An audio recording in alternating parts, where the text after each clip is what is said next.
నిన్న యమన్లో ఒక ఆమెకి ఉరిశిక్ష వేశారు. ఇది నిన్న పోస్ట్ పోన్ అయింది. దీనికి పెద్ద సంచలనం రేగింది.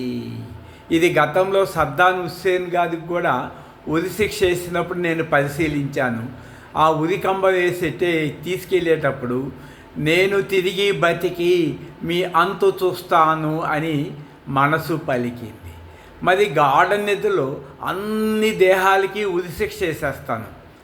మరి దేహము నువ్వు కాదు కదా, గాఢ నిద్రలో నీకెందుకు భయం లేదు? ప్రపంచంలోని బాంబులన్నీ మీ పైన వేసేస్తాను, ఎందుకు భయం లేదు గాఢ నిద్రలో? గాఢ నిద్రలో బాడీలెస్, మైండ్లెస్, అక్కడ ఉన్నది ఓన్లీ ఎనర్జీ.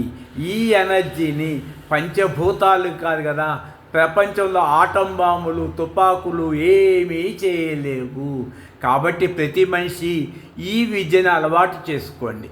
ఇన్నర్ సోల్, అదే అహం బ్రహ్మాస్మి, 4 వేదాల సారము. ఇది దేహభ్రాంతి రమణులు చెప్పింది. Who am I, self enquiry.